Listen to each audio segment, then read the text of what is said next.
laquelle aujourd'hui je suis capable de faire ça, c'est parce que j'ai toqué facilement plus de 10 000 portes. J'ai parlé à énormément d'inconnus et j'ai abordé beaucoup de filles aussi, que ce soit dans la rue, dans les bars, dans les boîtes de nuit. J'ai coaché beaucoup de gens à faire ça. Et du coup, je suis dans une situation où si je vois un inconnu et que j'ai envie d'aller lui parler, bah, c'est assez naturel pour moi, c'est assez spontané et je sais exactement comment faire. Et ma spécialisation en termes de communication, c'est d'être capable de créer une rencontre à partir de rien. Et je pense que c'est quelque chose de magnifique, parce que ça permet d'ouvrir des opportunités, ça permet d'être pied, ça permet de pouvoir avec les gens pour pouvoir, par exemple, lancer un business notamment. Et le but aujourd'hui, du coup, ça va être vachement axé sur ce que j'ai pu en tirer à travers toutes les expériences que j'ai eues en termes de communication. Ce que j'ai pu comprendre, parce qu'à la base j'avais pas mal d'a priori, mais le fait d'aller tester sur le terrain encore et encore, ça a permis d'avoir une vision quand même assez atypique de comment le cerveau humain fonctionne quand il connecte avec une nouvelle personne qu'il ne connaît pas. Et je vais vous donner du coup les fondamentaux que j'explique à mes élèves, dans le sens où forcément s'ils ont envie de rencontrer des femmes, ils ont besoin de travailler sur leur charisme et développer leur charisme. Et j'imagine que c'est ce que pense Théo. Mais du coup, je vais vous faire simplement la section de mon programme dans laquelle je leur apprends à développer leur charisme pour se mettre dans une position où les femmes peuvent avoir envie de discuter avec eux. Et ils n'ont pas besoin d'être lourds et ils peuvent faire en sorte que tout le processus soit fluide. Alors, donc, vous pouvez me poser des questions si vous voulez et j'y répondrai avec plaisir. Chez les femmes, pourquoi coacher les hommes et pas les femmes? C'est une très bonne question. C'est parce que je ne me sens pas légitime à coacher les femmes. Parce que je pense ne jamais avoir vraiment ressenti les problématiques que vous avez, qui sont fondamentalement différentes. C'est-à-dire que si un homme sort en boîte de nuit et qu'il a envie de connecter avec une femme, il ne va pas avoir les mêmes problèmes qu'une femme. Et inversement. Donc c'est une question qu'on me pose souvent, et peut-être que je le ferai plus tard, mais j'ai décidé de me concentrer sur les hommes, parce que c'est un problème avec lequel je résonne beaucoup plus. Lorsqu'on a ton pouvoir, parce qu'on a parlé de pouvoir, comment on fait pour rester, comment dire, monogame pour être, si c'est le cas, je ne sais pas, C'est une bonne question aussi. Et la question qui me revient tout le temps, c'est t'es coach en séduction, mais t'es pas en couple, pourquoi? Et on en a parlé avec Théo d'ailleurs hier. Pourquoi? Oui, pourquoi? En fait, le truc, c'est que ce que j'enseigne, c'est la compétence qui te permet d'avoir le choix et d'être dans une position où si tu as envie de rencontrer une femme, tu peux le faire. Personnellement, j'estime que je suis dans un stade de ma vie où j'ai pas spécialement envie d'être en couple, pour des raisons qui sont personnelles. Et je me verrai en couple plus tard, mais par contre, ce qui est très important pour moi, c'est que les gens que je coach, s'ils décident de passer du temps avec une fille, c'est qu'ils l'ont vraiment choisi. Et ils ne le font pas par dépit. Parce que moi, c'est un problème qui me touche beaucoup. Le fait de savoir qu'il y a des mariages, par exemple, qui au bout de 15 ans de mariage, ils ont des enfants ensemble, et ils se rendent compte qu'ils ne sont pas faits l'un pour l'autre. Et la raison pour laquelle ils sont ensemble, c'est parce que, bien souvent, c'est l'homme qui était dans une situation où il n'avait pas du tout de choix. Et il a décidé de se mettre en couple avec la première personne venue, en se disant que un jour, je trouverai la bonne, tout va bien se passer, toute la narrative que la société nous enseigne. Et il n'a jamais vraiment pris le contrôle sur cet aspect de sa vie. Il n'a jamais vraiment appris à communiquer pour se mettre dans une position où justement il pouvait connecter avec une fille qui lui plaît. Et du coup, ça crée des relations de 15 ans où ils finissent par se séparer, et puis il y a des enfants qui en pâtissent, et puis c'est le bordel, simplement parce qu'ils n'ont rien à faire ensemble en fait. Et c'est très important pour moi, si je me mets dans une relation avec une fille, c'est mon avis personnel, mais d'être sûr que je l'ai choisie dans une position où j'avais vraiment le choix, quoi. Si j'ai juste une seule opportunité et que je me mets en couple directement avec elle, est-ce que je l'ai vraiment choisie? Quelquefois, les choses, comment dire, les planètes s'alignent. Quelquefois, il suffit pas d'avoir le buffet complet pour se dire. Bien sûr. Une seule. Après, évidemment, c'est un spectrum. Ouais. Le but, c'est pas de coucher avec 500 filles pour savoir laquelle te plaît. Mais effectivement, en tout cas, la narrative du coup de foudre, juste quelqu'un a été hyper timide toute sa vie, d'un coup, il tombe sur une fille. Tu sais, on s'est toujours retrouvé dans cette situation. Par exemple, quand on était au collège ou au lycée, où il y a une fille qui nous plaît, et on commence à se faire des films dans notre tête, et on s'imagine tout plein de trucs avec elle. On a des attentes qui sont là, alors que la réalité, elle est là.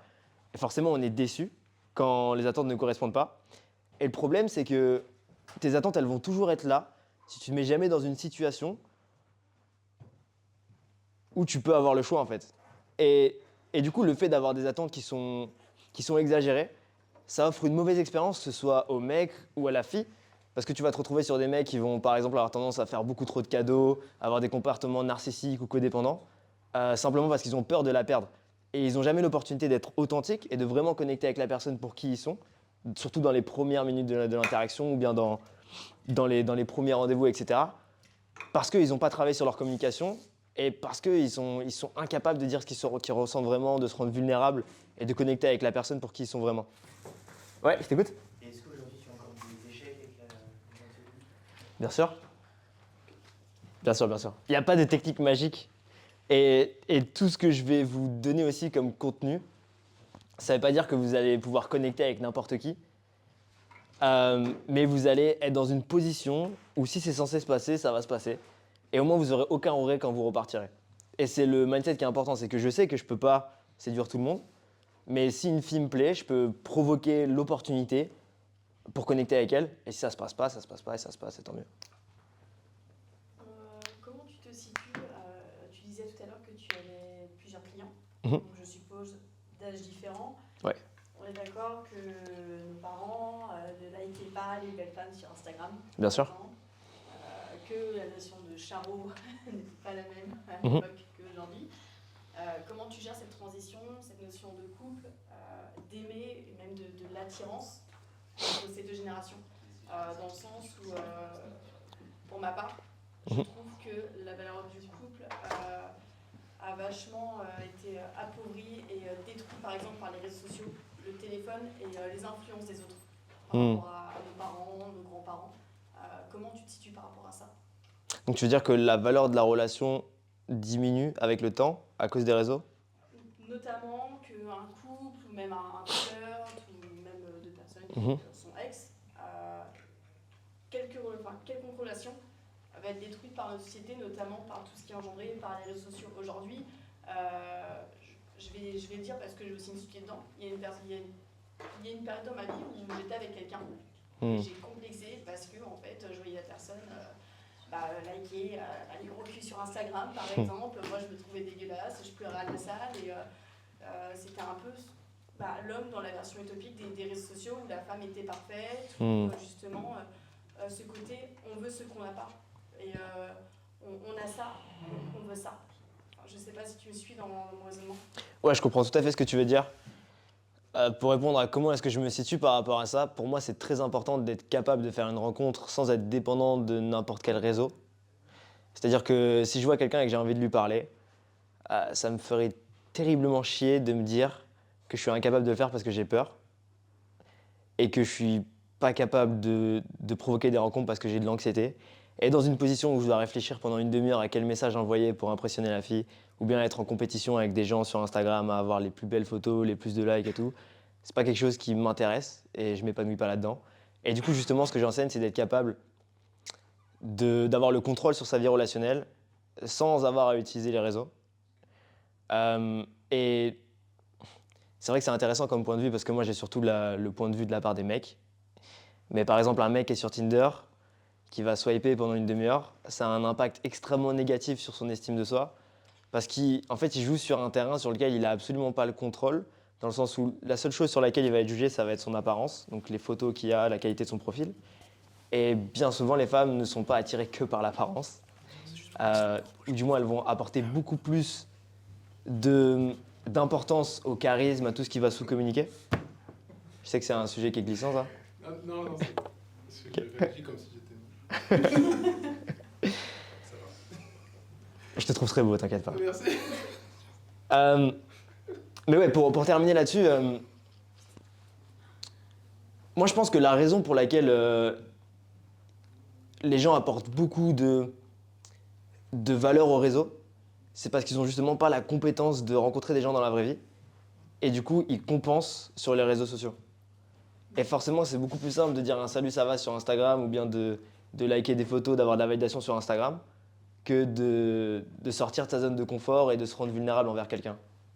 Ok, mais d'une certaine manière, du coup, ton métier consiste vis-à-vis des hommes, du coup, à leur apprendre à être authentique, donc à poser le téléphone et aujourd'hui, je me présente, je dis comment je m'appelle, Ouais. petit à petit.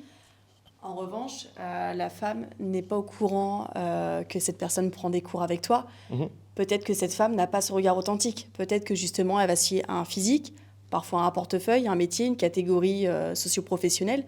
Alors aujourd'hui, comment tu vas gérer cette situation face à un homme à qui tu apprends à être authentique et une femme qui ne l'est peut-être pas?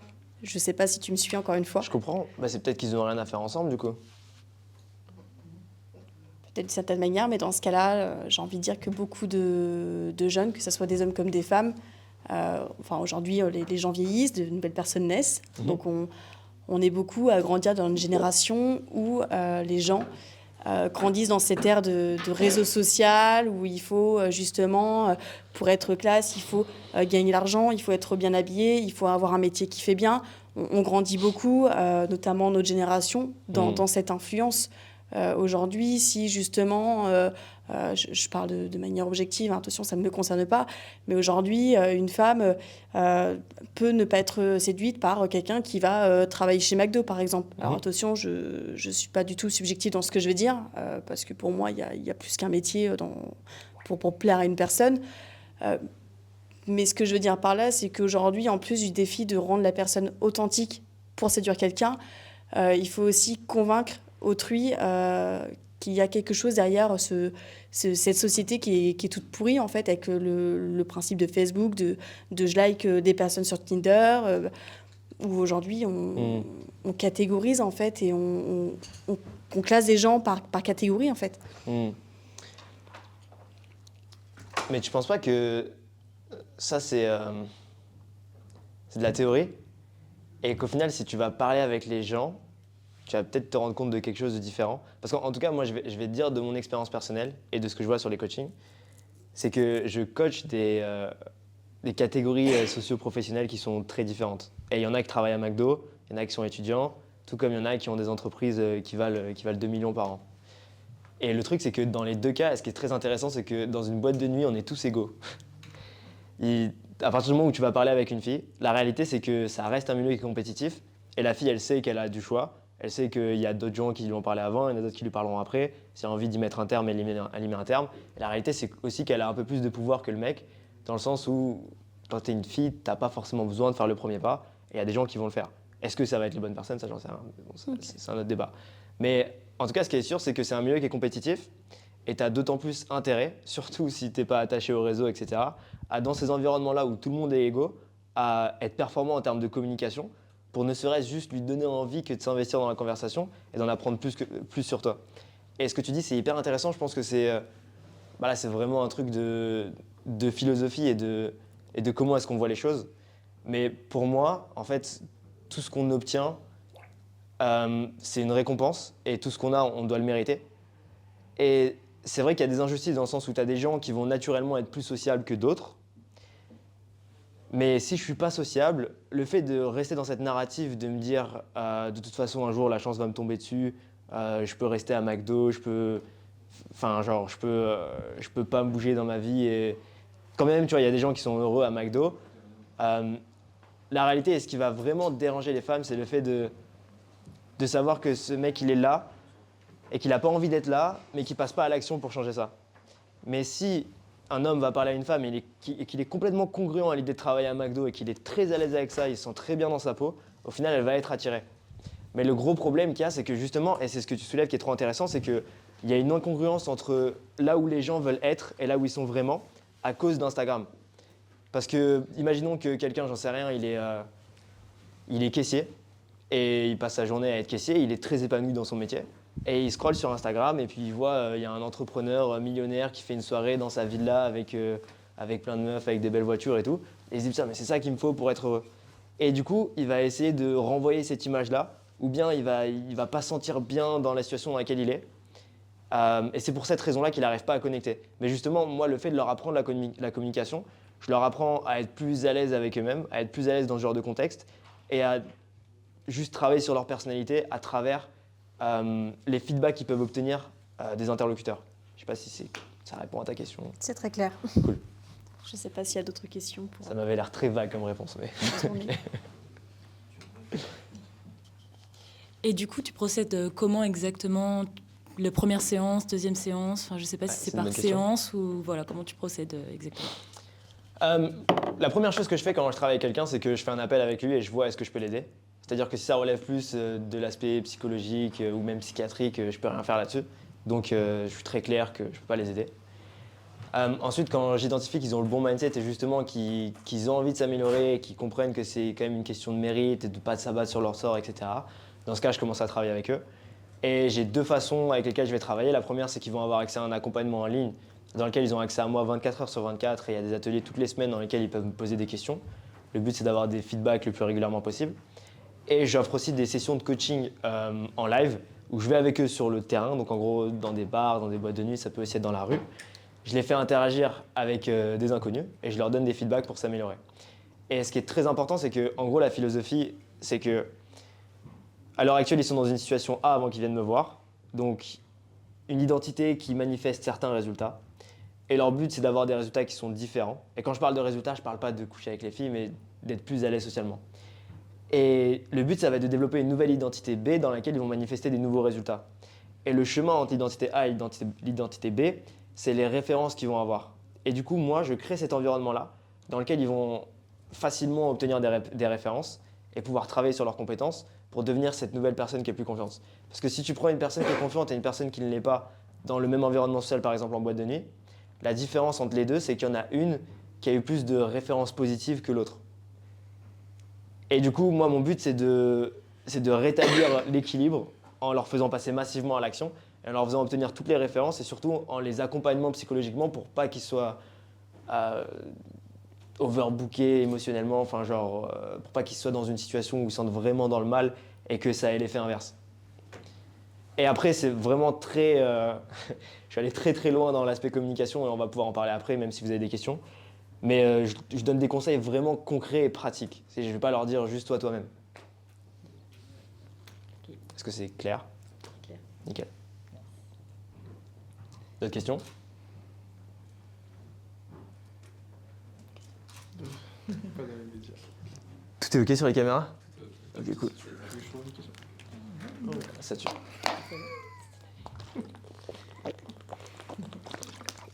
Je sais que ce que je fais est assez atypique et j'espère que ça vous plaît de m'avoir comme intervenant. En tout cas, moi je suis très content d'être là. Il y a forcément des trucs de bons à prendre. J'avais froid, c'est tout. C'est assez marrant pour moi d'être dans cette situation parce que j'ai jamais été un très bon élève à l'école.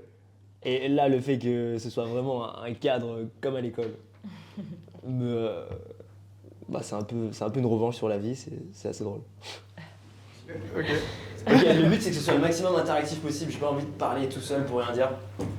Donc si vous avez des questions, n'hésitez pas à lever la main et puis on peut discuter. La première chose qui est très importante, c'est que imaginez-vous dans un contexte où vous avez envie de parler à une personne qui vous intimide.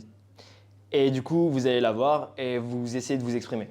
Souvent, ce qui va se passer, c'est qu'on va se bloquer mentalement. On va avoir plein de barrières, on va pas forcément savoir quoi dire. On va avoir du mal à avoir une étendue en termes de communication, on va vachement se brider. C'est-à-dire qu'au niveau de la voix, peut-être ça va être fébrile, on va pas bien projeter notre voix, on va pas réussir à avoir des expressions faciales qui vont être variées. Et en fait, si on fait la différence entre quand on est à l'aise avec nos proches et quand on est dans un contexte où on a de l'anxiété, la grosse différence, c'est que quand on est à l'aise, on va être plus expressif. Et ce qui va bloquer l'expressivité, c'est le fait d'être anxieux. Et du coup, le thème que je vais aborder aujourd'hui, c'est qu'est-ce qui fait dans la communication qu'on ait bien compris et qu'est-ce qui est vraiment important. Parce que souvent, on se concentre sur les mauvaises choses. Et ce qui est très intéressant, quand Alan ou moi, on va parler avec des inconnus et que ça marche, on a du résultat, la première question qu'on nous pose tout le temps, c'est « Ok, mais qu'est-ce que tu lui as dit ?» Et c'est assez frustrant pour nous parce qu'on sait que en fait, ça n'a pas du tout d'intérêt et c'est pas ça le plus important, le fait de savoir quoi dire. Et c'est les autres aspects de la communication. Du coup, dans la communication, pour moi, il y a 4 couches qui sont hyper importantes, de la plus superficielle en fait à la plus profonde. Et franchement, là, si vous avez des questions, n'hésitez pas à m'arrêter. La plus superficielle, c'est qu'est-ce qu'on va dire, donc les mots qu'on va utiliser. C'est-à-dire que là, je suis en train... Ouais, je t'écoute. J'ai une question, alors je parle peut-être d'avancer un peu le propos, d'anticiper ce que tu vas dire. Donc tu parles donc d'anxiété, etc. Bien sûr. Je suis d'accord. Mais moi, donc, il y a un contexte que moi je trouve vraiment très très frustrant, c'est quand tu parles à une personne, tu te sens à l'aise, Hmm. mais que la conversation, ça ressemble plus à un interrogatoire, un interrogatoire, quand même, la discussion. De ton côté ou de son côté? De son côté. Donc, Ok. tu commences à lui poser des questions et tu vas lui dire, bon, bah, pour 3-4 questions, ouais, essayer de rebondir, rien. Juste, je pose la question et puis elle est en mode, ouais, oui, Ok. non, oui. Et au bout de 8 questions, bah, t'es en mode, du coup, j'ai plus rien à dire, donc au revoir. Et puis, Mais c'est toi qui rebondis et elle qui refuse de le faire? elle, oui, ou Ok. oui, associé Ok. avec des personnes que je rencontre dans ma classe, etc. Bah justement, c'est ça, c'est un problème dans les couches de communication. Et je vais t'expliquer. En fait, du coup, il y a 4 couches de communication. La première couche, la plus superficielle, c'est ce que je vais dire, donc les mots que je vais utiliser, qui au final sont pas si importants que ça. Ça est quand même important, forcément. La couche d'après, c'est comment est-ce que je vais les utiliser. Donc il y a ce que je dis et comment je le dis. C'est-à-dire que en fonction de ma façon de dire quelque chose, ça peut être interprété différemment et le contexte va être différent. Par exemple, si je te demande tu vas bien, c'est différent que si je te dis tu vas bien ou si je te dis tu vas bien. J'ai dit 3 fois la même phrase, mais l'intention était différente à chaque fois.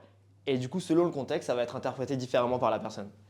Et le gros problème, c'est que justement, quand on a de l'anxiété, on a du mal à avoir la bonne intention, donc ça je vais en parler, mais on a du mal à bien communiquer les choses et les contextualiser pour se faire comprendre par son interlocuteur. Et du coup, la troisième couche, qui pour moi est la plus importante, c'est l'intention. Donc c'est le pourquoi est-ce que je dis les choses. Ça veut dire que si je viens de parler et que j'ai envie de te demander de l'argent, ben mon intention, ça va être de prendre quelque chose, donc de prendre de la valeur. Et il se peut que ma communication soit bien moins calibrée, bien moins agréable pour toi, parce que je sais que je viens de prendre quelque chose. Et c'est la même chose quand on va parler à un inconnu en fait. Si je te vois, disons que je te trouve très mignonne et que j'ai envie de venir te parler pour flirter avec toi dans un bar, et que je décide de venir te parler, il va y avoir un conflit d'intention dans ma tête. Je vais être divisé entre j'ai envie de te rencontrer et j'ai peur de me faire juger, j'ai peur que tu me rejettes. Et si je suis beaucoup plus focalisé sur la peur de me faire rejeter, bah dans ce cas, ça va se voir dans ma façon de communiquer que je vais être vachement bridé et du coup, ça va trop pousser. Et pour toutes les filles qui sont ici et qui ont déjà eu un mec qui est venu leur parler et qui a été genre pas intéressant, lourd, en général, ce qui se passe, c'est qu'il est beaucoup plus concentré sur la peur de se faire rejeter et du coup, il va arriver, salut, ça va, tu bois quoi? Et c'est pas du tout intéressant parce que tu te dis, c'est chiant de l'écouter.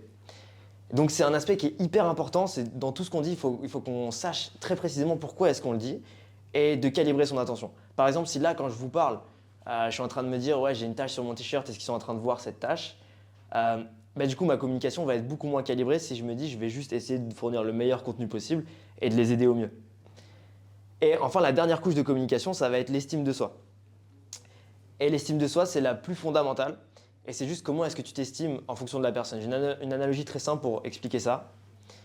C'est comme dans un jeu vidéo, disons qu'on a des niveaux au-dessus de la tête. Et imaginons que j'ai joué au badminton toute ma vie et que je suis très à l'aise au badminton. Tu fais du badminton? Ok, cool. J'en fais pas du tout, je suis très mauvais. On a essayé il y a 2 semaines, j'étais vraiment nul. Si je suis dans un terrain de badminton, je vais m'estimer compétent dans cet environnement-là. Et du coup, je vais être plus à l'aise qu'une personne qui n'a jamais mis les pieds dedans.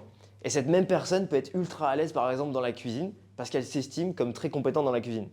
Et du coup, cette même personne qui va t'expliquer comment faire un plat, comment cuisiner un plat, elle va communiquer différemment quand elle te raconte une recette de cuisine que quand elle t'explique comment faire une partie de badminton.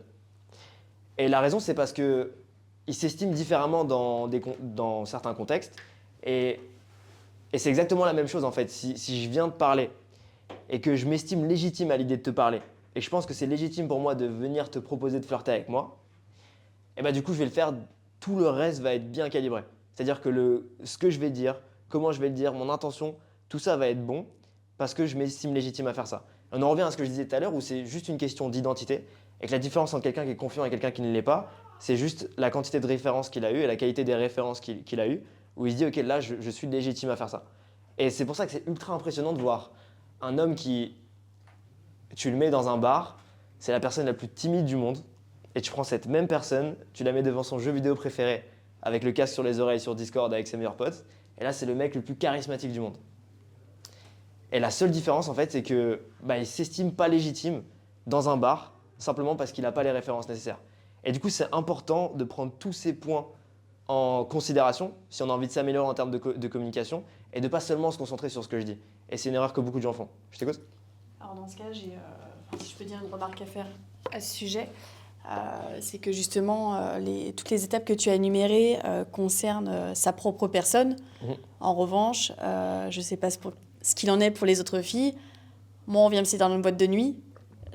Tu peux être très intéressant, je ne donnerai pas suite. Non, un principe où la boîte de nuit, c'est très subjectif ce que je dis, hein, mais c'est un lieu de séduction. Et moi, en tant que femme, j'y vais pour danser avec des copines. J'y vais pas pour qu'un mec vienne me demander mon numéro de téléphone. Alors, peut-être que tu m'aurais demandé mon numéro de téléphone dans le rayon lait, œuf ou Leclerc, je te l'aurais peut-être donné. En boîte de nuit, je te le donnerai pas. Pourtant, tu peux être très intéressant. Mais le lieu, pour moi, il n'est pas approprié.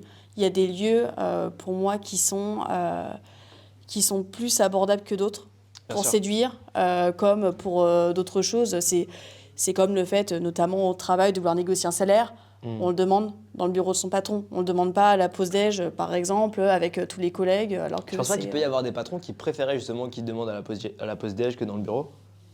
Alors, tout dépend du contexte. Encore une fois, à titre subjectif, je me verrais mal demander une augmentation de salaire à mon patron si on est au restaurant avec tous les autres collègues et qu'on passe un bon moment pour déconnecter du travail. En revanche, je serais peut-être plus à l'aise de parler de cette chose-là avec mon patron, qui est le principal concerné, et dans un contexte où on est dans un lieu adapté, dans l'environnement qu'il faut, et avec la situation adéquate. En fait, ce que j'essaie de dire par là, c'est que ce que tu dis est totalement légitime et tu as le droit de ne pas avoir envie qu'on te parle dans ces environnements. Et ça pose aucun souci. Mais tu peux pas parler au nom de tout le monde. Et il peut y avoir aussi des personnes qui n'ont pas envie de se faire aborder quand elles prennent du lait et des œufs. Elles peuvent pas parler au nom de tout le monde aussi. Mais le truc, c'est qu'effectivement, on n'a aucun contrôle là-dessus. Et dans la communication, c'est important que ce soit un échange. Et c'est important non seulement d'avoir le contrôle sur soi et sur ses émotions et sur notre façon de communiquer pour faire la meilleure offre possible, dans le sens où je fais un pas au milieu et je laisse à la personne l'opportunité de venir vers moi. Et l'erreur que beaucoup de gens font, c'est qu'ils font 2 pas vers la personne. Et du coup, c'est étouffant et ça donne pas envie. Et c'est là où il est effectivement important d'arriver à cerner. Et c'est là où effectivement il est peut-être important d'arriver à cerner les signes d'intérêt, parce que sinon c'est juste aller contre le mur. Et ça, c'est effectivement la base. Exactement. Et là, pour le coup, qu'importe le cadre, si les signes te montrent que peut-être. Alors, c'est là où ton métier devient intéressant. Et il faut aussi être capable de les provoquer, ces signes. Oui, ouais, carrément, ouais, c'est vrai.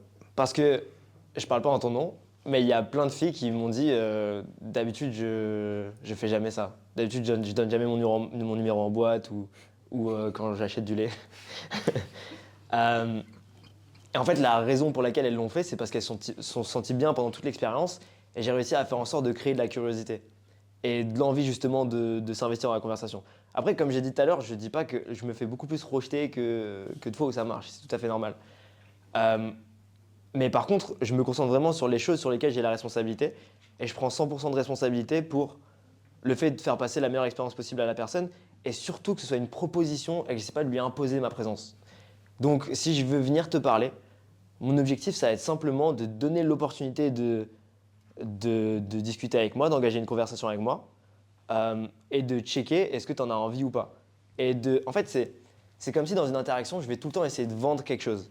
La première chose que je veux te vendre, c'est que je sois quelqu'un de rassurant et juste amusant, dans le sens où tu dis le moment que je vais passer avec cette personne va être plus intéressant que le moment que je suis seul en train de choisir le lait que je vais acheter. Et si j'arrive à faire ça déjà, j'ai déjà passé une étape et je peux passer à l'étape d'après. Mais tu vois, si j'ai fait ça, ça ne veut pas forcément dire que ça a marché. Ça veut juste dire que tu vas me donner 30 secondes de ton attention. Et si pendant ces 30 secondes, j'arrive pas à être assez percutant pour aller à l'étape d'après, tu vas retourner à ta vie et tu vas continuer, tu vas complètement oublier. Donc c'est tout le temps réussir à vendre l'étape d'après. Et quand je dis vendre l'étape d'après, ça ne veut pas dire l'imposer encore une fois. Ça veut dire être assez subtil, être assez intéressant pour faire une offre au milieu et laisser à la personne l'envie de venir. Et ça, je l'ai beaucoup expérimenté en porte-à-porte parce que mon taf, c'était littéralement de venir déranger les gens à un moment où ils n'avaient pas du tout besoin de moi, où ils étaient en train de faire une activité qui n'avait rien à voir avec moi, pour leur proposer d'acheter un produit dont ils n'avaient jamais pensé qu'ils en avaient besoin. Et du coup, ce qu'on utilisait, on avait beaucoup de systèmes pour faire en sorte d'avoir des résultats qui étaient reproductibles. parce que forcément, nos revenus dépensaient de nos compétences, enfin dépendaient de nos compétences. Et pour faire ça, on avait vraiment ce système où on avait des étapes. C'est-à-dire que la toute première étape, on veut juste briser la glace, on veut faire en sorte que la personne connecte émotionnellement avec nous.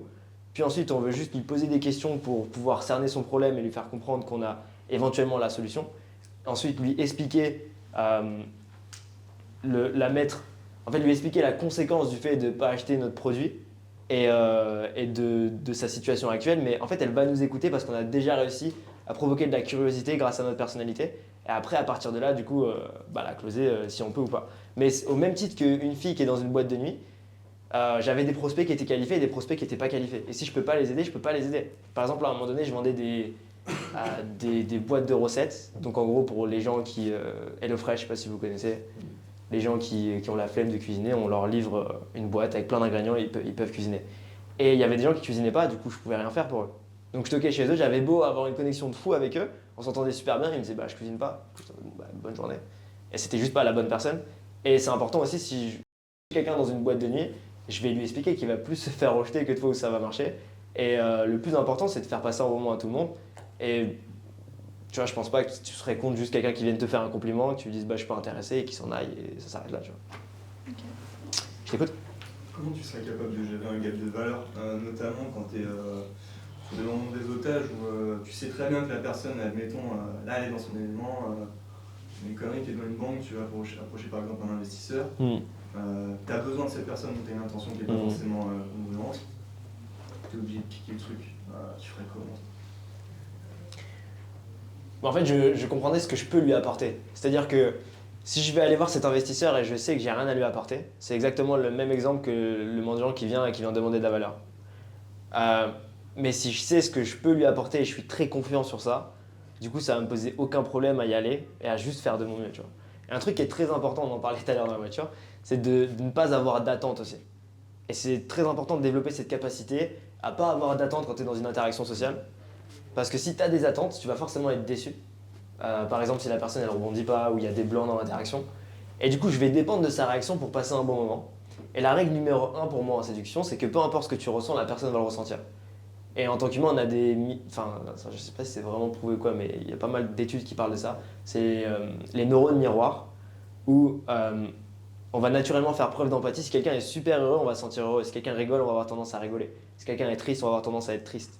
C'est la même chose si quelqu'un vient et qu'il est anxieux, on va avoir tendance à être anxieux. Donc la première chose, c'est de savoir ce que je peux lui apporter et aussi de me mettre dans l'état émotionnel dans lequel j'ai envie qu'il soit pour qu'il prenne cette décision. Et faire prendre une décision à quelqu'un, c'est toujours quelque chose d'émotionnel qui va être ensuite justifié par de la logique.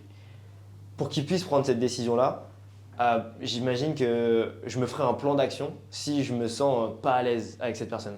Donc si je suis dans un environnement où il y a plein de personnes, où il y a un gap de value comme tu dis et je me dis waouh, il faut que j'arrive à networker avec eux, il faut que je me sente bien avec eux, je vais aller dire bonjour à tout le monde, je vais discuter avec tout le monde et je vais me mettre dans cet état sociable où je vais agir sur mon environnement pour pas être victime de ce dernier et pas être dans une situation où je me sens mal. Et je pense que vous avez tous vécu ça où on rentre dans un bar, on va prendre un verre, on s'accoude au comptoir et on regarde autour de nous et on se dit ouais, j'aimerais bien parler avec des gens, mais on a peur de le faire.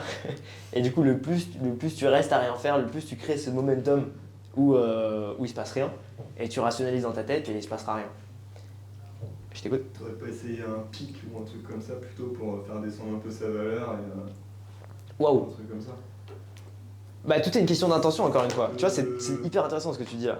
Ouais, je t'écoute. Comme ça c'est double tranchant et puis tu perds pas ton temps. Avec une personne que je veux... où il y a un gap de valeur. Bah peut-être ouais. Vous voulez faire de la grosse impression?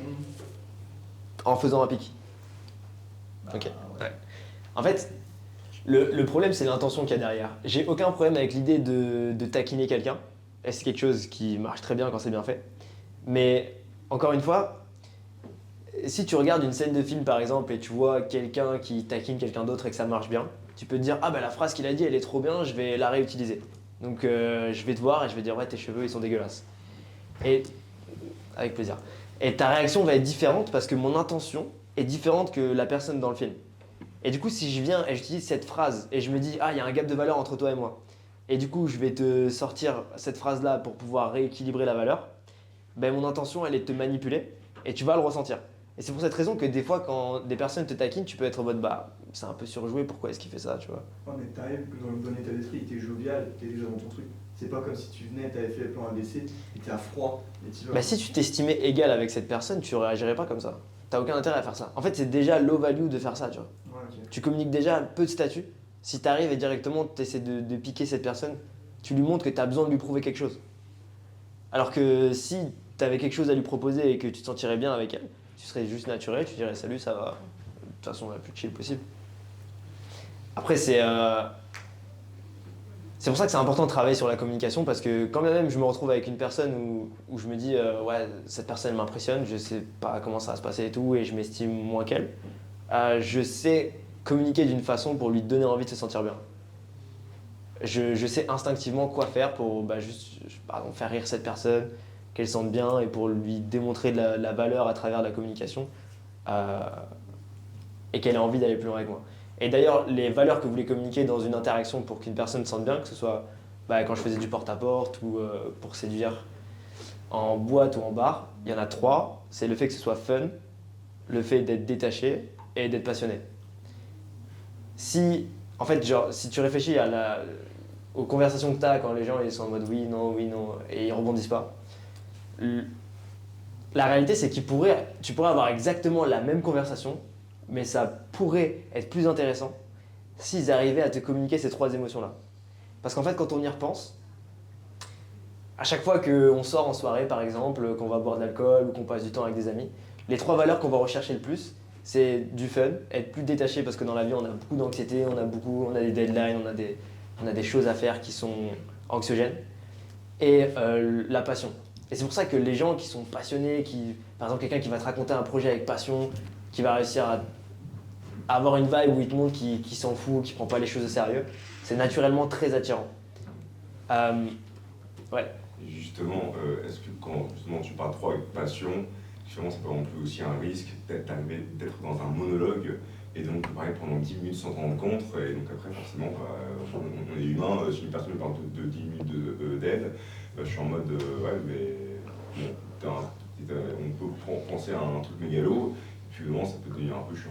Il y a aussi un bon équilibre. Je suis d'accord avec toi. Je pense. Il n'y a pas un petit ratio là? Bien sûr, c'est aussi une question de calibration sociale et d'intention. Ouais. C'est que si je fais un monologue juste pour parler de moi, C'est pas, t'as dit quoi? Ça, c'est un ratio. Il y a un ratio, oui. C'est combien Justement. Ah, Le bah, ratio, du coup. un ratio. le ratio Petit temps ratio. de parole. Ah oui, écoute, C'est que- parole, écoute. Ouais. Une femme aimera toujours parler. Donc du coup, désolé, c'est pas péjoratif, mais la laisser parler, et elle appréciera le fait de se dire, il me laisse m'exprimer, j'ai ma place dans la conversation, ok, je peux parler, et il m'écoute en fait, un gars qui m'écoute en fait, c'est juste ça. Mais le contraire aussi, tu vois. Bien évidemment, le contraire aussi. Ouais, bien sûr, mais du coup, quand tu parles, quand tu as ce temps de parole, faut être percutant, faut être et ça rejoint ce que tu dis en mode la passion, véhiculer quelque chose où tu dis ah, il y a un truc qui l'anime, il y a quelque chose, ça m'intéresse, il est intéressant. Mais par contre, tout le passionné qu'il a, il me laisse là, j'ai ma place dans cette relation. Ça oui, c'est très vrai, mais après il faut quand même trouver qu'est-ce qui intéresse réellement la personne. Moi, par exemple, je parle beaucoup de cinéma, car on pense quand même tout le monde a vu au moins un film, tout le monde a un film préféré dans la tête, mais est-ce que la personne aura la capacité de parler de ça, si je l'amène sur ce sujet-là, autant que moi j'ai la capacité de parler de ça pendant 3 heures. Ça, c'est tout le débat, c'est trouver très rapidement comment justement. C'est pas tout. Je suis comme toi, j'aime beaucoup les films, mais tout le monde n'aime pas les films. Ah ouais, c'est bon, je suis pareil, hein, mais tout le monde n'a pas un film référence. Non, mais si t'es pas passionné, tu vas pas en parler pendant 3 heures, tu vois. Ouais. Et tu peux écouter quelqu'un de passionné en parler pendant un temps, mais pas 3 heures. Alors, Si si tu ta fais de la passion, soirée à en parler pendant 3 heures, bon, on C'est va ça. rentrer chez nous. Que la passion soit commune. En fait, il y a 2 choses qui rentrent en compte. C'est quel est ton objectif dans l'interaction. Par exemple, si j'ai envie de vendre un coaching à quelqu'un, je vais le laisser parler beaucoup. Et je vais orienter la conversation avec des questions pour lui faire comprendre les douleurs qu'il a, et même enfoncer le couteau dans la plaie à travers mes questions, comme un psychologue, et lui faire comprendre que la solution. Et ensuite, je vais lui expliquer la solution. si je suis dans une situation justement où là je dois donner de la valeur aux gens, bah forcément je vais avoir tendance à plus parler. Mais tout est une question de quel est l'objectif. Donc on revient à cette histoire d'intention. Parce qu'il y a des personnes dans une conversation par exemple qui vont avoir simplement l'intention de s'écouter parler. Et ça c'est super chiant. Masculin ou féminin. Il peut y avoir des tendances, mais... Et c'est important non seulement d'être conscient de l'image qu'on renvoie et aussi de l'expérience que passe la personne en face de soi. Et la communication, c'est réussir à être conscient de soi dans un premier temps, mais être conscient aussi de l'expérience que passe la personne en face. Et pour moi, c'est comme en business, on parle de customer service. C'est comme genre la différence entre, je vais cracher sur des marques, entre aller acheter un produit à la Fnac ou à Apple. Genre quand je vais à la Fnac, j'ai déjà acheté un téléphone à la Fnac. J'arrive, j'ai envie de prendre le téléphone et il y a un mec, il est en train de faire ses lacets. Je lui dis excusez-moi, j'ai envie de prendre un téléphone. Il me dit ouais, attends 2 secondes.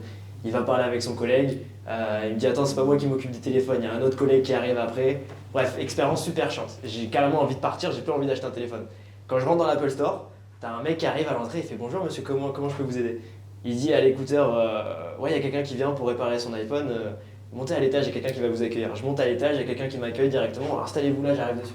Il vient, il m'apporte un verre d'eau. Je me souviens même quand j'ai acheté mon Mac, ils m'ont fait c'est votre premier Mac? Je fais ouais, venez avec moi. Il ouvre avec moi, il me montre comment l'installer et tout. Et là, je me sentais super bien. Et la seule différence, c'est l'expérience client en fait. Et c'est exactement pareil si j'ai envie de dater une fille. Il faut que tout le monde d'expérience, elle se sente bien.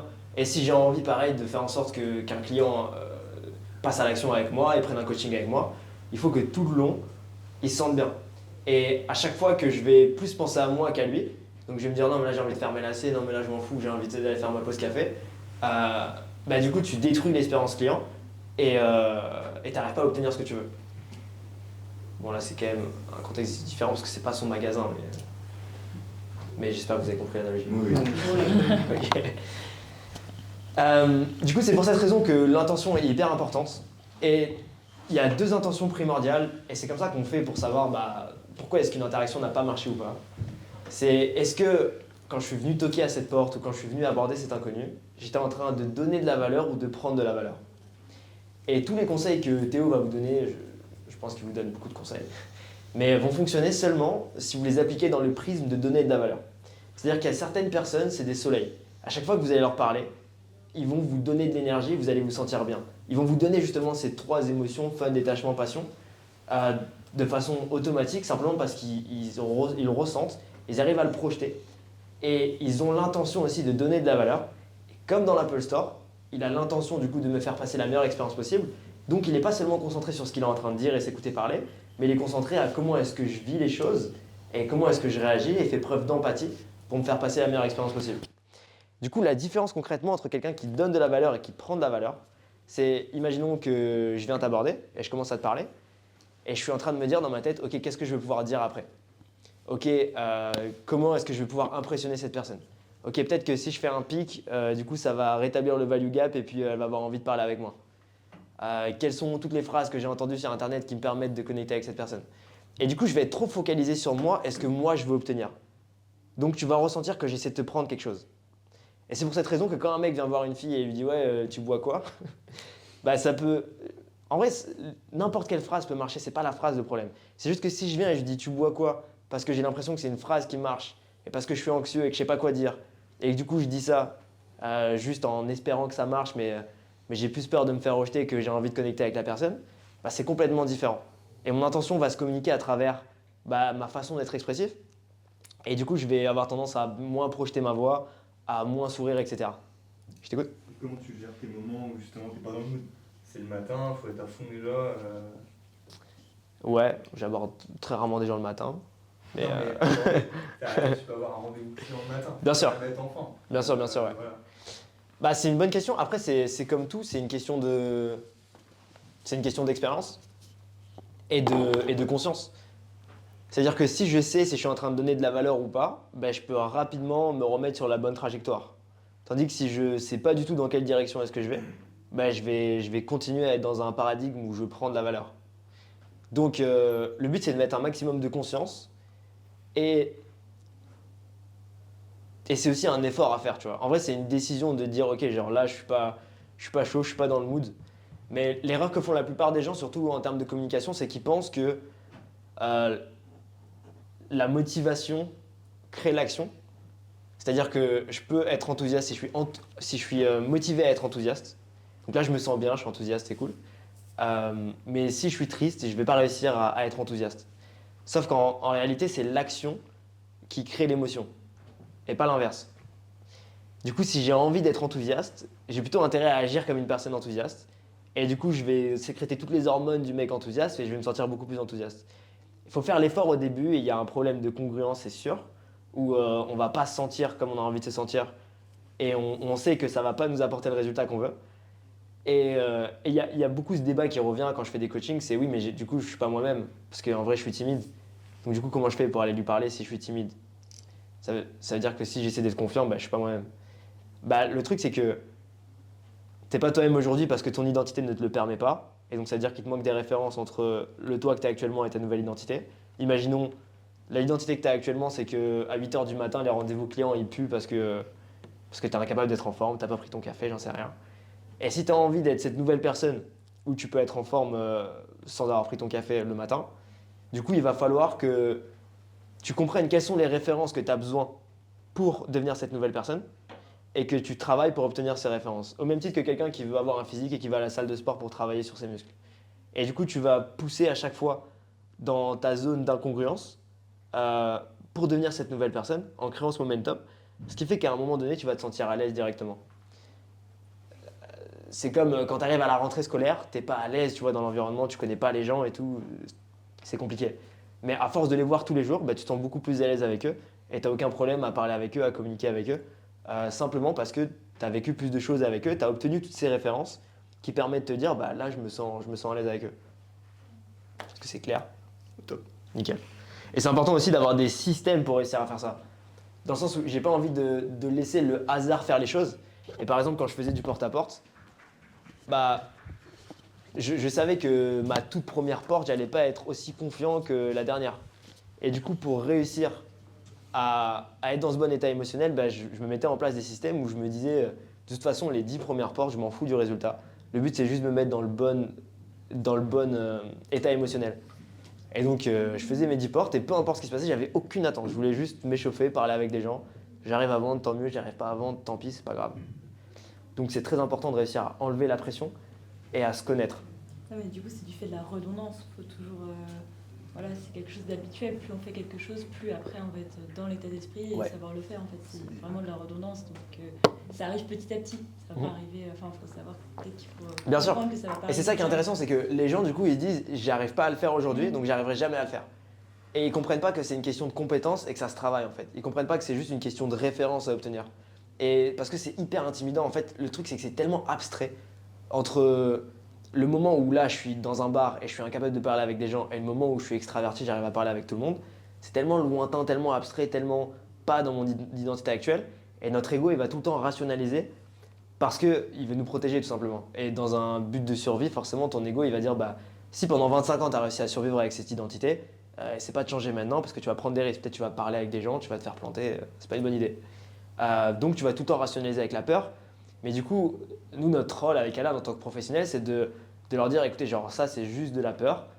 On est capable de faire ça, on peut vous inspirer à faire ça, on peut vous mettre dans l'environnement où vous allez obtenir les références pour devenir cette nouvelle personne et créer ce momentum qui va vous permettre de faire ça. Donc ouais, c'est avoir une vision plus macro en fait. Écoute. Tu prends souvent l'exemple du comédien qui doit performer. Oui. Alors à tout moment. Mais comment tu arrives à cette désinhibition, en fait, qui est choisie et voulue sur un moment, tu vois, alors que ton état émotionnel, il est peut-être pas bon, tu vois, tu viens de te faire quitter. C'est quoi la psychologie derrière? C'est parce que tu as développé l'intuition au fil des expériences que tu as eues, toutes tes références? Alors je pars souvent aussi de l'exemple de la différence entre un amateur et un professionnel. Et la grosse différence, c'est que si tu joues au foot en amateur, bah, tu vas jouer le dimanche avec tes potes, tu vas gagner ou tu vas perdre, tu t'en fous un petit peu, tu vas plus pour faire l'apéro après. Et c'est juste un kiff que tu as comme ça. Et le professionnel, il est payé autant d'argent parce que quand il va sur le terrain pour jouer, c'est pour délivrer du résultat. Et c'est sa capacité à délivrer du résultat avec consistance, peu importe comment il se ressent, qui fait que c'est un professionnel.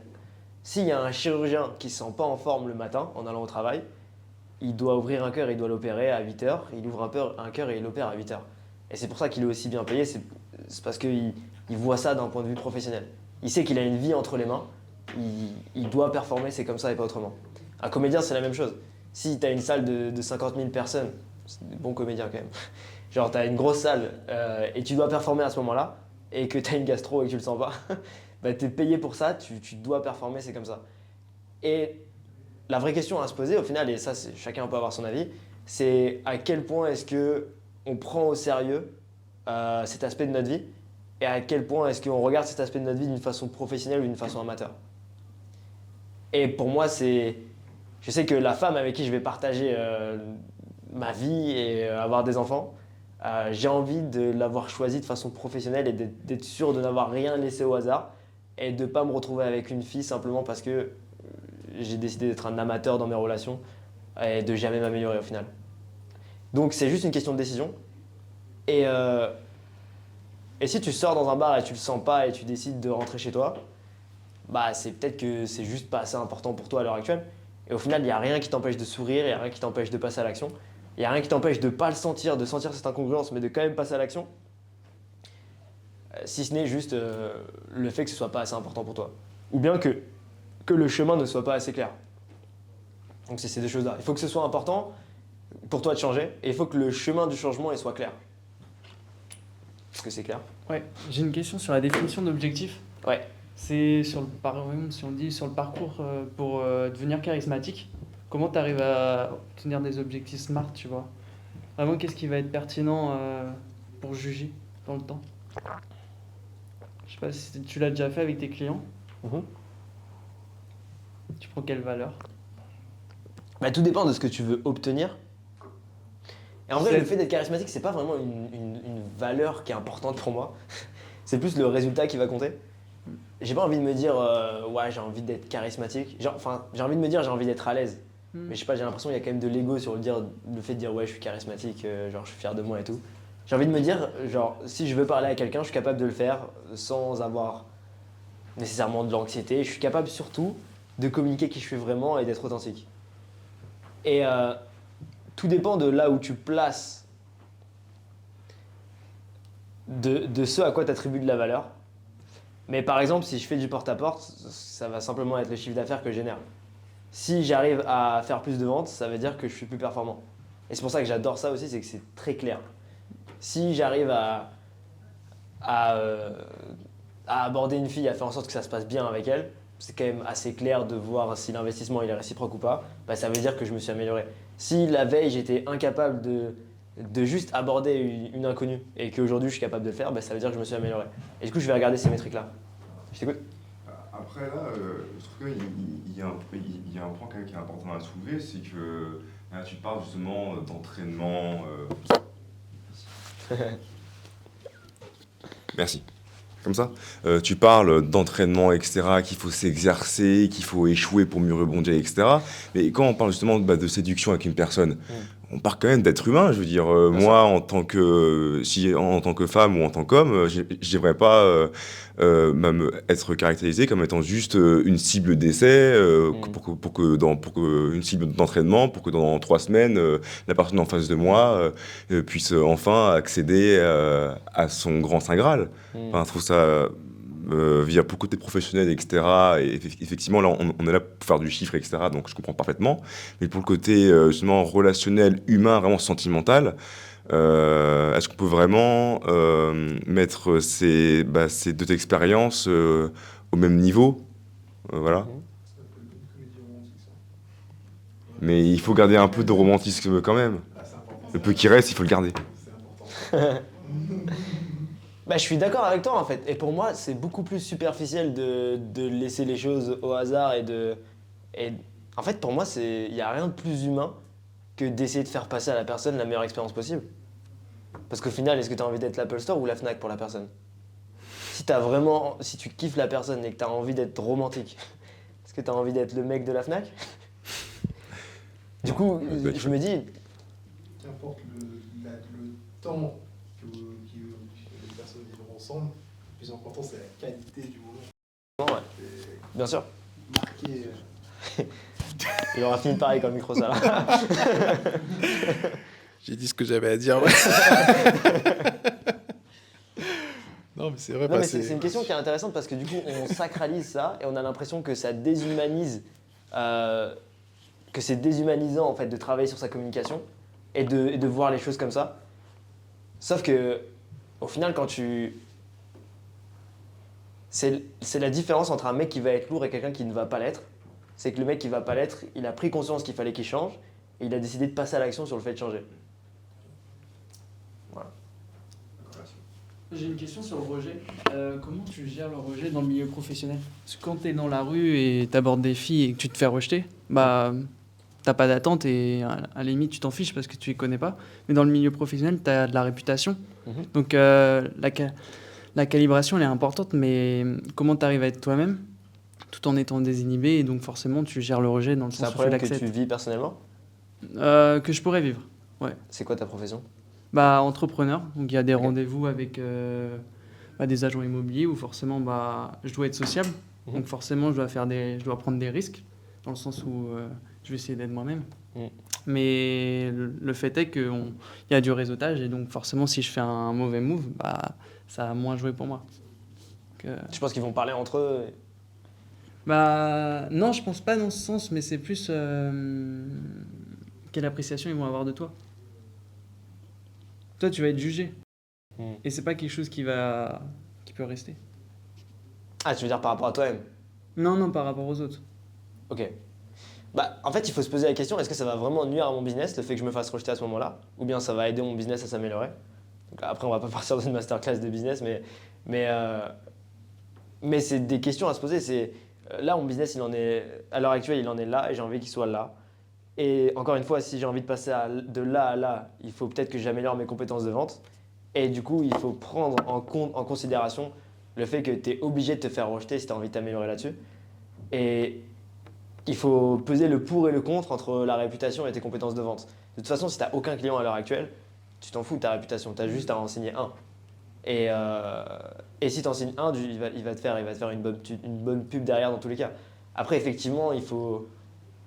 rater un rendez-vous ne veut pas dire que tu as été irrespectueux avec lui ou ça veut simplement dire qu'il n'a pas accepté l'offre, tout comme elle n'a pas envie de se faire aborder dans une boîte de nuit. Et ça veut rien dire personnellement sur toi. Ça veut soit dire que ton offre n'était pas assez bonne ou que ta façon de communiquer ton offre n'était pas assez bonne. Ou bien que c'était pas la bonne personne. Il faut identifier laquelle des trois raisons est-ce que c'est et travailler directement là-dessus. Mais il ne faut pas se trouver d'excuses par rapport au fait de se faire rejeter. Là, le souvenir le plus récent que j'ai en tête, c'est j'ai commencé à faire un nouveau format d'appel de vente dans mon business récemment. Et du coup, j'étais très à l'aise dans l'ancien format, mais pas dans le nouveau. Et je me suis retrouvé dans une situation où je devais apprendre un nouveau script, faire tout d'une nouvelle façon. Et les premiers appels que je fais, ils étaient catastrophiques. Genre, je sentais vraiment que j'étais pas du tout à l'aise, que ça se passait très mal. Mais je savais que c'était le chemin nécessaire pour y arriver. Et là, on soulève un point intéressant qui est dans la communication de façon générale. C'est que si vous avez envie de vous améliorer et développer votre personnalité, il y a toujours une phase de transition qui va être painful, qui va faire mal. Et ça ne veut absolument rien dire sur toi personnellement. C'est comme quand tu vas à la salle de sport et que tu travailles tes bras et que tu as des courbatures sur tes bras, ça veut dire qu'ils sont en train de travailler. Et c'est justement le fait de vivre cette douleur qui va envoyer le signal comme quoi il faut qu'ils se reconstruisent d'une façon plus grosse. C'est la même chose avec la communication. Le fait de te faire rejeter va te donner l'expérience nécessaire pour que tu puisses apprendre et te développer. C'est comme un enfant qui met sa main dans le feu, il se brûle et du coup ça lui fait mal et il comprend qu'il ne faut plus qu'il remette sa main dans le feu. Donc si tu te fais rejeter parce que tu as fait une mauvaise prestation, ça va permettre à toi d'intégrer que cette façon de faire une prestation ne marche pas et du coup de t'améliorer pour au final faire vivre la meilleure expérience possible au prochain client.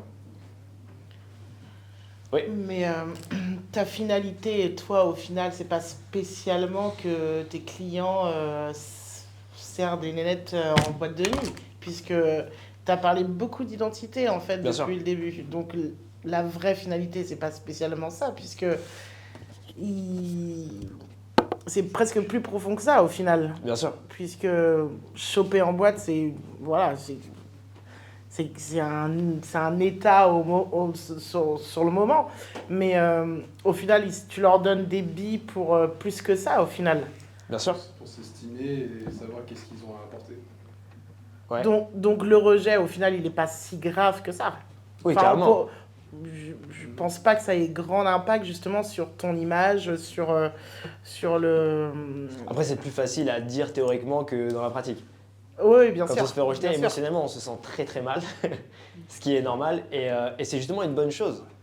Ça permet de renforcer son identité et de se sentir beaucoup plus à l'aise et d'avoir une sorte de maturité dans son identité. Et j'invite tout le monde à vivre ça. Faites-vous rejeter. Mais le résultat final, c'est pas de choper une meuf en boîte. Le résultat final, c'est de devenir cette nouvelle personne et bien sûr. d'avoir cette nouvelle identité. De passer de cette personne qui rentre chez soi le soir et qui swipe sur Tinder et qui est complètement déprimée. J'ai même des clients qui avaient des pensées suicidaires avant de travailler avec moi. Et le fait d'apprendre à choper des meufs en boîte leur ont permis de sortir de ce gouffre-là. C'est devenir cette nouvelle personne qui apporte les résultats qu'ils veulent et le bien-être dont ils ont besoin. Et aussi de beaucoup plus s'estimer. Donc au même titre que le business en fait, où tu te dis mon business j'ai envie qu'il soit là, aujourd'hui il est là, donc il faut que je me fasse rejeter pour m'améliorer en vente pour arriver là. Ma personnalité elle est là, je veux qu'elle soit là, donc il faut que je me fasse rejeter dans ces environnements-là puisque c'est ce qui me fait le plus peur. Il faut identifier ce qui nous fait le plus peur et l'affronter de plein fouet. Après je veux juste préciser un truc, tout le monde n'est pas obligé d'avoir des standards professionnels et je pars de ce principe-là parce que les gens que je coach ils ont des standards assez élevés. Mais ce que je dis, c'est quand même assez hardcore et tout le monde n'est pas obligé d'aller se faire rejeter 50 fois dans une boîte de nuit. Ouais. En parlant de rejet, je pense justement à une forme de rejet en particulier. J'aimerais savoir ce que tu en penses. Ouais. C'est ce fameux dicton de suis-moi, je te fuis, fuis-moi, je te suis. Ouais. D'une certaine manière, en fait, on va aller vers des gens qui vont nous rejeter. Donc, on va persévérer, on va être rejeté. On va persévérer, on va être de nouveau rejeté. Mais vient ce jour en fait où on décide justement d'arrêter et de vivre pour soi, parfois de montrer un visage heureux. Et là, visiblement, autrui en fait a ce déclic de elle ne m'accorde plus son attention, donc je vais aller vers elle. Est-ce que du coup c'est de la manipulation psychologique? Est-ce que c'est une sorte de perversion? Comment tu te situes par rapport à ça? C'est une situation qui va se passer, que ce soit dans le cadre de la séduction, même dans le cadre d'une rupture. Petite référence, justement, il y a un coach en séduction assez connu, Alexandre Cormon, je crois, qui avait justement fait des vidéos là-dessus. Et je m'y étais intéressée par curiosité. Et il expliquait justement à des femmes sur un chapitre où des femmes qui sont quittées par leurs compagnons. Il m'a quitté, qu'est-ce que je fais? Et l'une de ses premières réflexions, c'est silence radio. Enfin, peut-être pas silence radio, mais en tout cas, montrer le reflet d'une femme heureuse et surtout ne pas courir après. Parce que je te donne de l'attention, donc je me montre encore acquise comme femme, je te montre que j'ai de l'importance, tu as de l'importance à mes yeux, mais par contre, si je disparais du jour au lendemain, est-ce que tu es la femme qui tombe amoureuse de moi? Est-ce qu'il y a un autre homme? Qu'est-ce que tu penses du coup de cette forme de rejet? Ok. Là, c'est un sujet très vaste. Il y a un livre qui est très intéressant qui s'appelle Models de Mark Manson. C'est l'auteur de L'art subtil de s'en foutre. C'est très connu, c'est un best-seller. Et il parle d'un concept qui s'appelle la neediness. Et en gros, dans une interaction, il y a toujours une personne qui est à la cause et une personne qui va être à l'effet. Il y a toujours une personne qui va être plus réactive émotionnellement. C'est notamment ce qu'il disait quand il y a une histoire de gap de valeur, où si je vais voir un investisseur et je sais que j'ai quelque chose à y perdre, à mal me comporter, ou à pas me comporter comme il faut, je vais avoir tendance à être needy, à être dans le besoin, avoir besoin de sa validation. Et c'est pas un comportement qui est attirant. Pour des raisons très logiques au final, c'est que si quelqu'un est dans le besoin par rapport à moi, ça veut dire qu'il n'a rien à m'apporter et qu'il n'a pas de valeur à offrir sur la table, et du coup c'est repoussant. Donc moi je donnerais pas ce conseil en tout cas de faire un silence radio, parce que l'intention elle est mauvaise. Si on reprend les couches de communication dont je vous ai parlé avant. C'est-à-dire que là le problème il est un cran au-dessus, il est vraiment dans l'estime que la fille a d'elle-même. Parce que si je cherche à le manipuler en faisant un silence radio, le fait que ça marche ou que ça marche pas, Ça voudrait dire que j'étais dans une dynamique de performance dans cette relation et pas dans une dynamique d'expression. Du coup, c'est en ça que c'est dangereux comme conseil. Et le meilleur conseil à donner dans ce genre de cas, c'est pas de faire un silence radio pour le récupérer. Et déjà poser la question comment est-ce que je peux le récupérer, c'est la mauvaise question à poser. C'est là, je suis beaucoup trop investi dans cette relation. Comment est-ce que je peux faire pour être moins investi? Pour moi, c'est ça la vraie question à se poser. Parce que c'est la question la plus saine au final. On peut aussi se demander comment est-ce que je peux faire pour que la personne en face soit plus investie? Parce que là, pour l'instant, elle n'est pas assez. Moi, je suis là, elle est là. Comment est-ce que je peux faire pour l'amener là? Alors qu'en réalité, ce qu'il faut faire, c'est que si la personne, elle est là, il faut que moi, je trouve des solutions pour être là, dans cette relation. Donc, j'ai très souvent la question de un mec qui rencontre une fille, il commence à tomber amoureux d'elle et il se rend compte qu'elle n'est pas du tout aussi amoureuse que lui. Et il me demande comment je fais pour répondre à ces messages, qu'est-ce que je dois dire. Là, je commence à avoir la pression et tout. Je vais apprendre. Charo. Non, mais En vrai, c'est un élément de réponse. Ok. Même les filles savent. Nice. Non, mais la réponse, c'est d'être. En fait, si tu veux, j'ai aucun problème avec la narrative romantique où je rencontre une fille, ça se passe bien avec elle, on est tous les deux autant investis et du coup, l'investissement, il monte ensemble. À partir du moment où l'investissement, il est réciproque, c'est quelque chose de sain. Mais si à un moment donné, il y a une personne qui est plus investie que l'autre, c'est malsain. Donc moi, quand je suis dans cette situation où je suis moins investi, je préfère mettre fin à la relation parce que ça va créer des passifs agressifs, des comportements qui sont bizarres, qui sont chiants, ou de manipulation. Et inversement, quand je sens que je suis trop investi, je préfère prendre mes distances jusqu'à ce que mon niveau d'investissement diminue et qu'à ce moment-là, je sens que je peux me remettre en contact avec elle sans être trop impacté émotionnellement par la situation. Du coup, la réponse, c'est la vraie question à se poser, c'est comment faire pour être moins investi. Et du coup, moi, ce que je vais conseiller à mes clients, c'est de multiplier les opportunités qu'ils ont. Parce que forcément, s'ils parlent qu'avec une seule fille, et en plus, c'est ça qui est horrible, c'est qu'on a vraiment cette narrative romantique où on se dit oui, mais non, mais c'est elle que je veux. Et puis du coup, il faut absolument que je m'investisse dans cette relation avec elle, il faut que ça se passe comme j'en ai envie. C'est pas comme ça. Sauf que c'est pas. La vie, c'est donnant-donnant. Si t'en as un qui est. Mais que ça soit comme chez les hommes comme chez les femmes. Bien sûr. À un moment donné, c'est pas comme ça la vie. Bien sûr, je suis tout à fait d'accord avec toi. Mais c'est le conditionnement social qui nous dit que oui, l'amour, comme dans les Disney. Il faut souffrir pour exactement, l'autre. il faut qu'il y ait du drama dans tous les sens. Il faut doser. Je suis d'accord. Donc du coup, la solution, c'est. Et bien souvent, en fait, c'est les cas où je coach des mecs qui étaient en couple et qu'au début de leur relation, tout se passe super bien. Et à un moment donné, la fille, elle est désintéressée par ces personnes-là. C'est parce que souvent, ce qui se passe, c'est qu'ils commencent à être trop investis dans la relation. Et ça étouffe leur partenaire. Et du coup, elles ont envie de prendre leur distance. Parce que c'est plus la même personne qu'ils ont rencontrée. Peut-être qu'au début, ils se sont rencontrés dans un contexte de soirée où j'en sais rien, le mec organisait la soirée. Du coup, il était sociable, il invitait ses potes. Elle arrivait, elle le voyait être sociable avec plein de gens. Puis il lui donnait de l'attention dans la soirée. Ils se dataient, mais c'était pas plus sérieux que ça. Et dès que ça commence à devenir sérieux, il commence à lui offrir plein de cadeaux, il lui propose de voyager, il est étouffant dans la relation.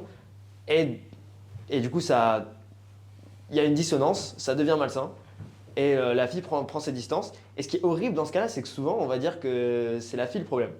Alors que c'est pas du tout ce qui s'est passé. Et ça peut être, je parle de garçon-fille, mais ça peut être totalement l'inverse aussi.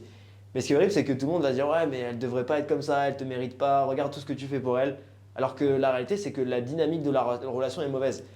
Et il y a deux profils qui sont importants à comprendre, et c'est un spectrum, c'est pas l'un ou l'autre. Mais en fait, quand on a souffert dans des relations, on va avoir deux stratégies qui sont différentes.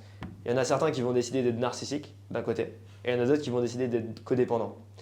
Et du coup, les deux, c'est des stratégies qui échouent tout le temps, parce que, en fait, le narcissique, il va se dire, ok, là, j'ai souffert dans cette relation, donc ma stratégie dans le futur, c'est que je vais donner que à moi, et je vais penser que à moi. Et le codépendant, il s'est dit, ah ben là, j'ai souffert dans cette relation, du coup, ma stratégie, c'est que je vais penser que à l'autre personne et je vais donner à fond à l'autre personne. Et du coup, ça crée ces asymétries en termes d'investissement. Des fois, c'est un peu du cadre psychologique et je peux rien faire. Et du coup, je les redirige vers des psychologues parce que moi, je peux les faire aborder des défis, mais s'ils sont narcissiques, ils sont narcissiques, quoi. Mais il faut s'en rendre compte. Et souvent, d'ailleurs, on va avoir tendance à attirer les mêmes types de personnes dans nos relations. Et les narcissiques vont attirer des codépendants et inversement. Et il va toujours y avoir ce syndrome du codépendant qui veut être le héros du narcissique et essayer de le changer. et le narcissique qui profite de ça, enfin qui se sent bien dans cette situation. Et ce qui est fou, c'est que ça crée des relations qui sont vraiment très Catastrophique. romantiques et catastrophiques à la fois. Ah ouais. Romantique dans le. Ouais, mais c'est Des dramas dans tous les sens et ça renforce leur identité à tous les deux. Et franchement, c'est pas ouf à voir. D'un point de vue extérieur. Ouais, mais je vois l'aspect romantique que tu parles. Ah, force.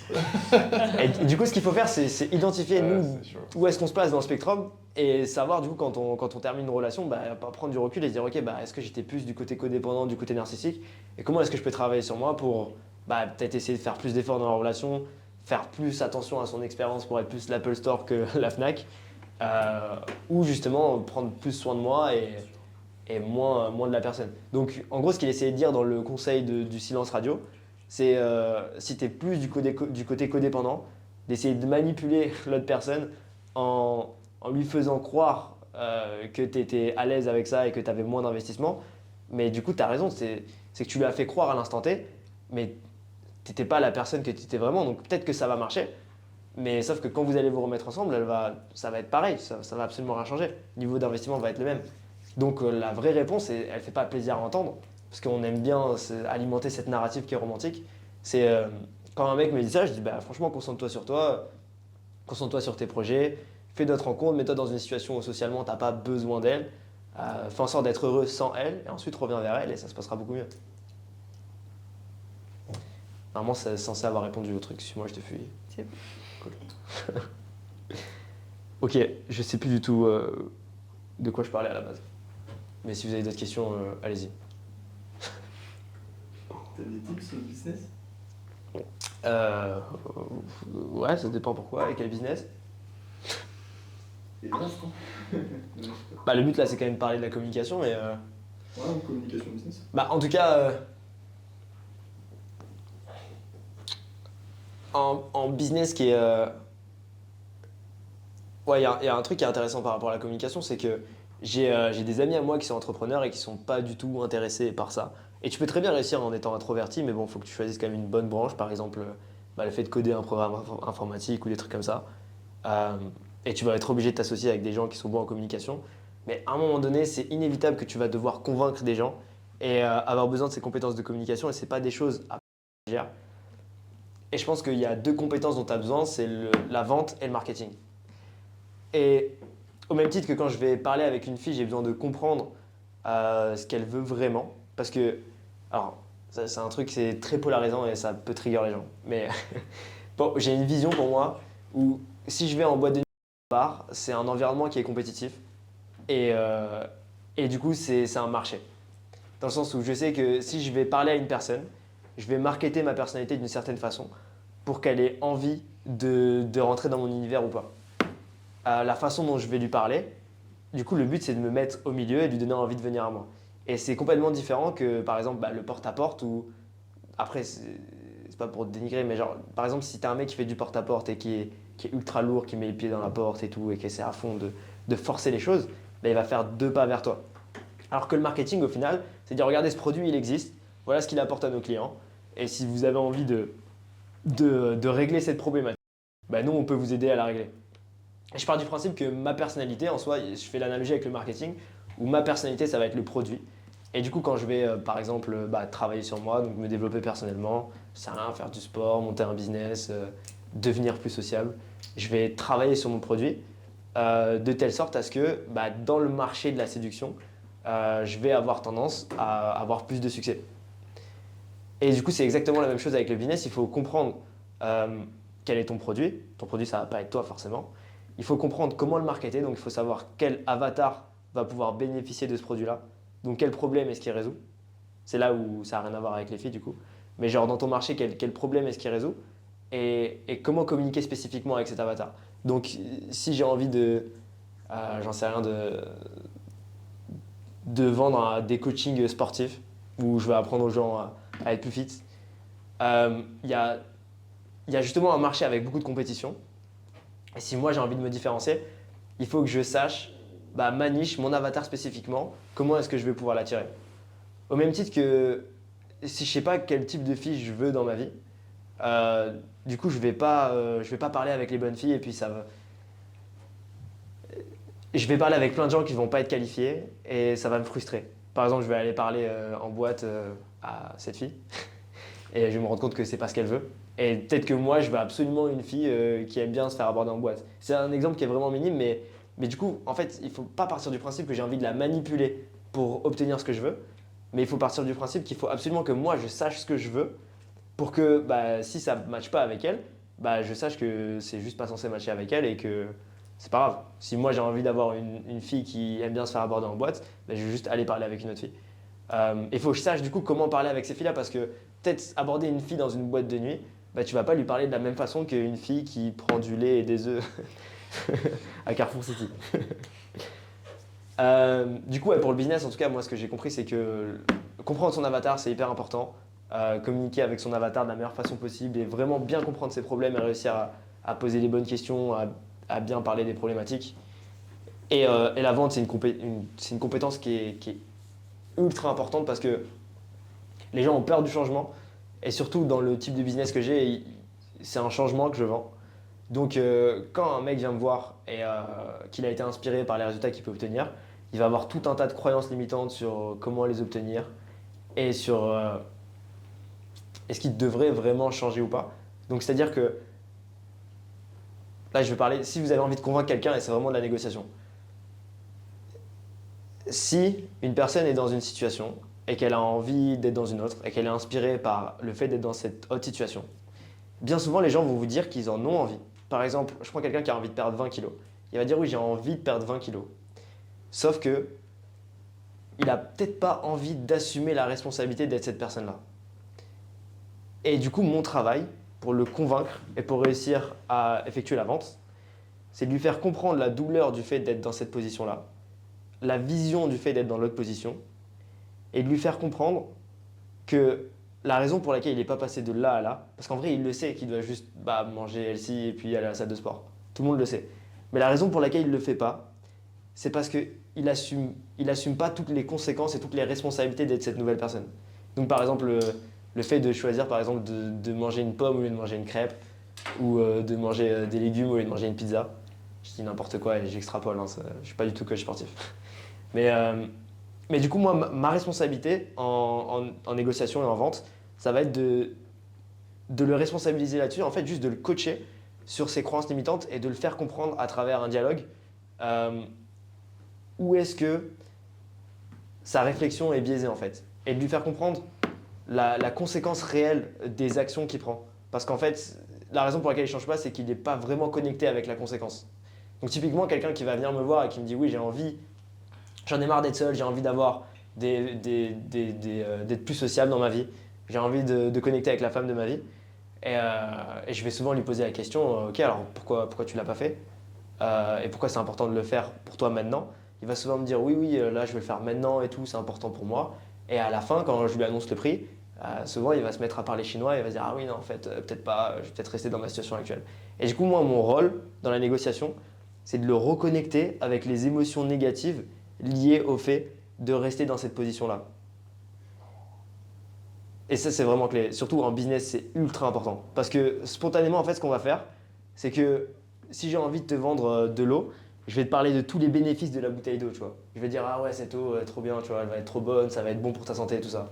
Sauf que l'humain, naturellement, il est programmé à fuir la douleur plutôt qu'à aller vers le plaisir. Donc, si j'ai vraiment envie que tu achètes cette bouteille d'eau, je vais plutôt avoir tendance à orienter mon discours vers les conséquences que ça va avoir de ne pas boire de l'eau. Je vais dire, tu vois, si tu ne bois pas d'eau, qu'est-ce qui va se passer dans 10 ans? Peut-être que tu vas crever. Comment? Il n'y en aura plus. C'est sûr. Ouais. Mais ouais, voilà, je veux vraiment te connecter avec les conséquences. Le fait que tu me dises, si tu as mal au dos et que je te vends un programme pour plus avoir mal au dos, souvent à la fin, quand on va parler de prix et que la décision émotionnelle va être compliquée pour toi, alors, en plus c'est intéressant parce que tu m'as dit que tu étais entrepreneur, donc je pense que ça peut t'aider. Il faut que je te reconnecte vraiment avec la douleur de ne pas le faire. Et souvent, en fait, à l'annonce du prix, il va y avoir un truc qui va se passer, surtout quand c'est des gros prix, c'est que la personne, elle va se mettre à... Il y a toutes ces croyances limitantes qui vont refaire surface et puis ils vont plus du tout être rationnels sur la prise de décision. Donc disons que je te parle de la bouteille d'eau, tu me dis, ouais, je te parle d'un programme qui va te permettre de plus avoir mal au dos. Pendant une demi-heure, tu m'as dit, ouais, j'ai super mal au dos et tout, c'est compliqué pour moi au quotidien. Quand je dois lever mon enfant, j'ai mal au dos, du coup, je laisse ma femme faire ça, tout ça. Et après, à la fin, je te dis, bah voilà le prix pour résoudre tes problèmes de dos. Et tu as bien été d'accord, tu as bien compris le programme, comment est-ce qu'il allait t'aider. Et tu te mets à rationaliser, tu te dis, je dois réfléchir. Je pense que ça t'arrive souvent quand tu prospectes. Mais du coup, toi, ton job, c'est de lui dire, bah, et qu'est-ce qui va se passer du coup si tu passes pas à l'action? Et si dans la semaine prochaine ou le mois prochain, tu as envie de prendre ton enfant dans tes bras et tu te rends compte que tu peux pas le faire et que tu peux pas passer autant de temps que tu voudrais avec ton enfant simplement parce que tu as mal au dos, qu'est-ce qu'on fait comment à ce moment-là? Et c'est ça qui va rendre la personne émotionnelle et qui va lui faire passer à l'action, justement. Donc c'est important de comprendre du coup dans ta niche quelles sont les conséquences et d'axer du coup ton discours là-dessus. Dans une dynamique de business en tout cas. Ouais. Et quand tu parles de réseautage, comment tu arrives à te désintéresser de tes relations? Par exemple, je vais voir un investisseur et mon but, bien sûr, c'est d'obtenir quelque chose de lui, un investissement. Mais t'es venu pour quelque chose. Tu vois. Il faut jamais se désintéresser. C'est comme le truc suis-moi je te suis et suis-moi je te fuis. Je vais jamais dire à quelqu'un d'être indifférent quand il va parler à un inconnu. Mais détaché. Mais détaché, ouais. Parce que l'indifférence, en fait, c'est lâche.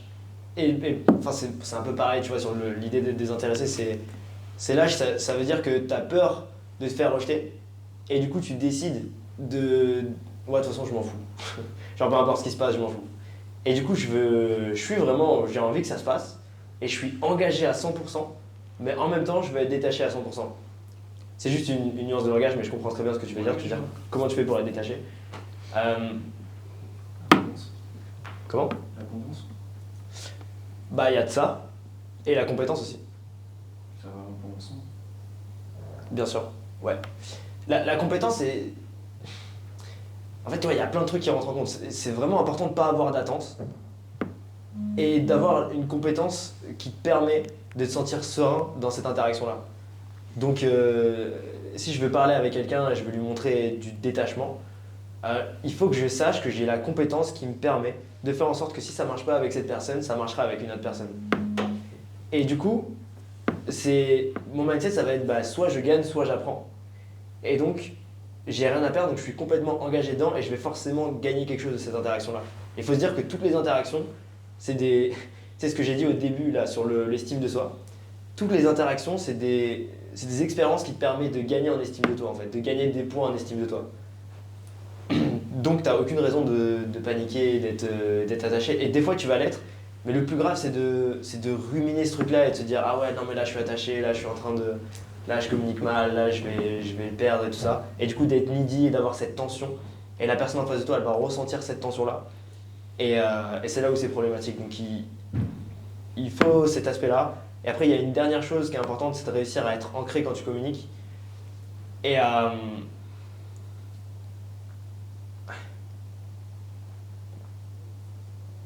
mettre le moins de distractions possible dans tes messages. Parce que souvent, ce que tu vas avoir tendance à faire quand tu es attaché, c'est que tu vas en faire des caisses et un peu trop parler ou un peu trop essayer de convaincre la personne. Du coup, il faut faire cet effort conscient de juste réduire au minimum ce que tu as envie de dire. Bah, j'espère que ça vous a plu en tout cas. Merci. De rien. Si vous avez des dernières questions? Non. Ok. Trop cool. Bah, c'était un plaisir pour moi de faire ça. C'est un exercice que je fais très rarement, donc c'est cool. Normalement, c'est surtout en ligne. Comment? Tu t'en es bien sorti. C'est gentil. Merci. Je fais de mon mieux pour être détaché. Et je vous souhaite une très bonne soirée. Merci beaucoup.